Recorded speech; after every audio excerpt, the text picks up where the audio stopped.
ಮತ್ತೆ ಬರುವ ಸೃಷ್ಟಿ ಮರಣ ಎಂಬ ಈ ಬದುಕನ್ನು ದೇವ ಸಂತೆಯಲ್ಲಿ ಚಿಂತೆ ಇಲ್ಲದೆ ಸಂಗಾತಿಯ ಬರುವಿಕೆಗಾಗಿ ಪ್ರೇಮದ ಹಕ್ಕಿಯಂತೆ ಬೆಳದಿಂಗಳ ಬಾಳೆಯಾಗಿ ಬಾಗಿಲ ಮುಂದೆ ನಿಂತಿದ್ದೆ.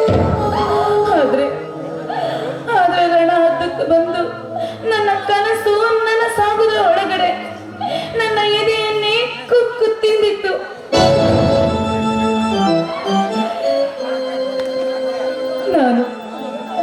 ನಾನು ಪವಿತ್ರವಾದ ಪಾತ್ರೆಯಲ್ಲಿ ಅಮೃತವೆಂದು ತಿಳಿದಿದ್ದ ನನ್ನವರಿಗೆ, ನನ್ನನ್ನು ನಂಬಿದವರಿಗೆ ನಾನು ಯಾವ ಮುಖ ತೋರಿಸಲಿ?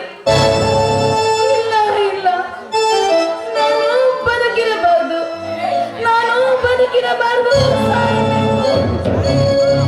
ಸಿರಿ ಸಂಪತ್ತು ಇವೆಲ್ಲ ನಿನ್ನ ಪವಿತ್ರ ಪ್ರೇಮ ಹೊಂದಿದೆ. ಸ್ವರ್ಗದ ಸಮಾನವಾದ ನಿನ್ನ ಸೌಂದರ್ಯ ಶ್ರೀಗದಷ್ಟು ಪರಿಶುದ್ಧವಾದ ನಿನ್ನ ಗುಣ ಇದರ ಮುಂದೆ ನನ್ನ ಕಣ್ಣಲ್ಲಿ ಸ್ವರ್ಗ ಕೀಳಲಿ ಕಾಣುವುದು.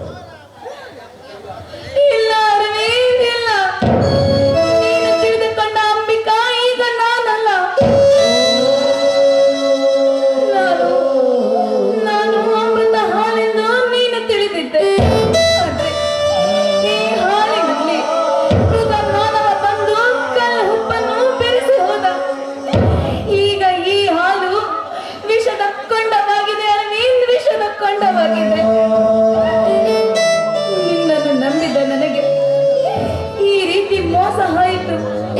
ಹೌದು ಅರ್ವಿ, ನಾಳೆ ನಮ್ಮ ಮದುವೆ. ಆದ್ರೆ